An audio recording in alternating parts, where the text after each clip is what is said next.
Saudara semua dimanapun saudara berada, kasih dan anugerah Tuhan itu tidak pernah habis-habisnya di dalam kehidupan kita. Kita ada sebagaimana kita ada hari ini, sekali lagi itu semata-mata karena kasih sayang dan anugerah Tuhan.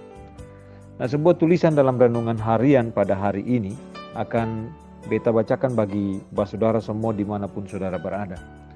Terambil dari kitab Ulangan pasal yang ke-30, Ulangan pasal yang ke-30 ayat yang ke-15.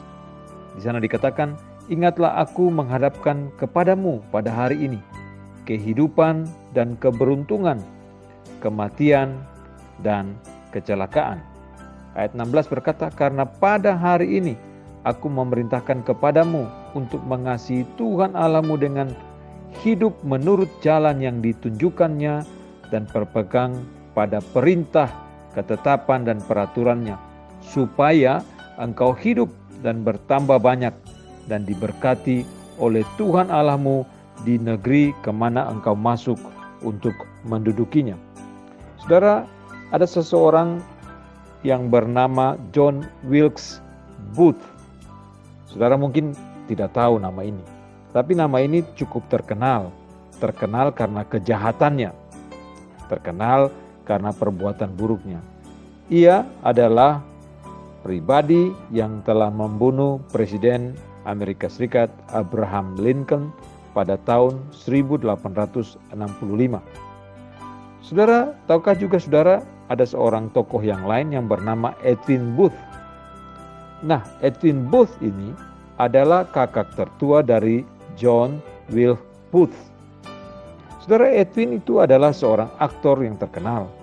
Suatu hari dia sedang menunggu kereta di sebuah stasiun di kota Jersey. Ketika itu ia melihat seseorang yang terpeleset dan hampir jatuh dari pinggiran pintu kereta.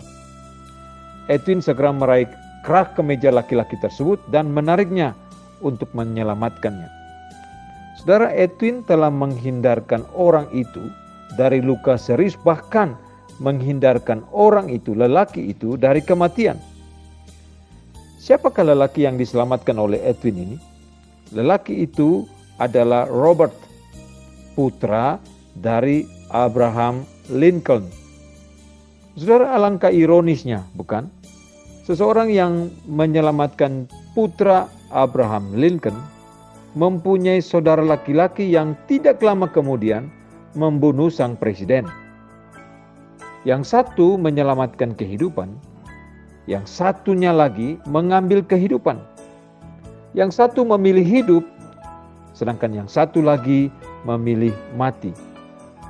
Saudaraku yang terkasih dalam Tuhan, Tuhan memberi umatnya sebuah pilihan antara hidup atau mati. Mereka dapat mengasihi Allah dan mematuhi perintahnya, atau umat Israel itu tunduk melayani ilah-ilah lain. Saudara, Tuhan berkata di dalam Ulangan pasal ke-30 ayat 19, "Aku memanggil langit dan bumi menjadi saksi terhadap kamu pada hari ini."